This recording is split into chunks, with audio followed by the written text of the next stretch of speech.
guys, before I start this video, if you're a person that doesn't like when people talk about blood or any type of trauma or abuse, please do not watch this video. But I'm only posting this video because I want to help the people that are going through this. I don't want anyone to go through what I went through as a kid and as an adult. So again, if you don't want to listen to this video because it will have a lot of things about trauma and all that stuff, please don't watch this video. Okay, I'm gonna talk about the day my abusive alcoholic father tried to kill me. Okay, this is on Saturday, December 22nd, 2023. And it was around like 9:30, 10 o'clock. And my dad had been drinking, and I remember him asking me a question, and I told him I don't know, and he kind of got like, because when somebody tells him I don't know, he thinks somebody is trying to like mess with him, if that makes sense. So I told him I don't know, and he got like really, really upset with me, and so he threatened to like hurt me, and I yelled at him and told him, don't yell at me because I don't yell at you, so please don't yell at me. Then he took that as a threat, and so he grabbed me by my hair and told me he was gonna kill me. And then he grabbed me by my neck and said, I'm gonna break your neck. And then he had his legs around me and said, I'm going to kill you. You're gonna die today. And I told myself, I can't die, I cannot die. And then I finally broke free and went to the bathroom and called my sister. And then when I called my sister called my mom. And then my mom called like the ambulance, and then my dad told the ambulance, we don't need you anymore. And I really think my dad wanted to kill me that day. And I told myself, I can't die, I can't. And so after all that happened, my mom came home early from work, and then my dad tried to like tell her it was my fault that I made him like that. And my mom knows for a fact he started it. Like he like wrapped his legs around me so hard, like they were like, I had like those things around my neck. And I didn't go to the police or anything because I was embarrassed, because I'm 23 years old and my 45-year-old dad was hurting me, and I was just so embarrassed. And to this day, he thinks it's my fault that it happened, and I don't think it was my fault. Actually, I know it wasn't my fault because he was the one that started it.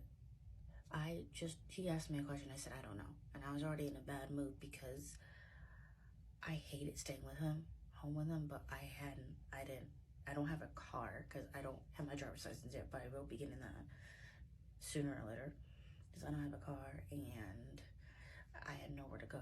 So I just had to stay there and just ignore him. And I'm not gonna make this a long video. I just wanted to like talk about it because my dad is a very dangerous person, especially when he drinks. He can't control his liquor, and it's ridiculous. He's 46 years old and still the same. My mom divorced him in March, and I stopped talking to him after they got divorced. He's currently living with my sister, my older sister, so yeah. And I posted on here a lot of my pictures and a lot of of videos of my dad being abusive towards me and my mom. And yes, that's my dad. Sadly, that's my dad. And I will never have a relationship with that man. So yeah. Thank you for watching this video. And remember, if you are in an abusive relationship, please leave, because staying will not make it better.